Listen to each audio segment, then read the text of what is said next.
તો હાલ ખબરોમાં આગળ વધી જૂનાગઢની વાત કરવામાં આવે તો જૂનાગઢ સિવિલ હોસ્પિટલમાં સારવાર લઈ રહેલી 50 વર્ષીય મહિલાએ 7મા માળેથી ઝંપલાવી આપઘાત કર્યો હોવાની ઘટના સામે આવી છે।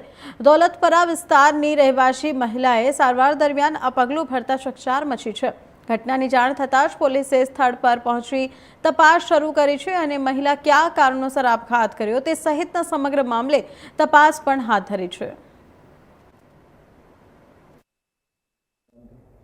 નમસ્કાર, હું doctor Krutarth Brahmbhatt, medical superintendent, GMERS general hospital એટલે કે સિવિલ હોસ્પિટલ જુનાગઢ। આજરોજ સિવિલ હોસ્પિટલ ખાતે એક ખૂબ જ દુઃખદ આકસ્મિક ઘટના બનેલ છે, જેમાં 51 વર્ષીય એક મહિલા કે જેઓ મળતી માહિતી અનુસાર દોલતપરાના નિવાસી હતા અને માનસિક રીતે અસ્વસ્થ હતા, તેઓની સારવાર પણ ચાલુ હતી। આજરોજ સિવિલ હોસ્પિટલ ખાતે એકલા આવેલ અને ત્યારબાદ હોસ્પિટલના 8મા માળે જઈ અને ત્યાંથી તેઓએ સુસાઇડ કરેલ છે। તેઓના હાથમાં સુસાઇડ નોટ પણ મળી આવેલ છે।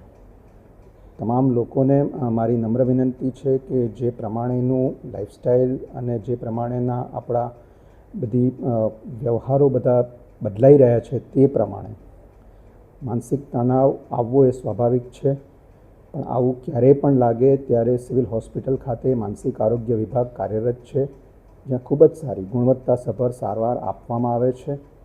આવા આપણા ઘરના કોઈ વ્યક્તિને સ્વભાવમાં કોઈ પણ પ્રકારનો ફેરફાર જણાય તો ઘરના સભ્યો તાત્કાલિક અસરથી તેમને સમજાવી અને જરૂર પડે અત્રે સારવાર અર્થે લઈ આવે। માનસિક સ્વાસ્થ્ય એ આપણા શારીરિક સ્વાસ્થ્ય જેટલું જ જરૂરી છે અને એને એટલું જ સહજતાથી લેવું। એમાં કોઈ પણ પ્રકારનો સ્ટિગ્મા એટલે કે એમાં કોઈ પણ પ્રકારનો ડર, સંકોચ, શરમ રાખવાની જરૂર નથી। વારંવાર બનતા આ જે બનાવો છે એમાં આપણે જોવા મળ્યું છે કે સિવિલ હોસ્પિટલની અંદર આવા બનાવો બને છે, તો એ માટે ખાસ કરીને શું તકેદારી રાખવી જોઈએ?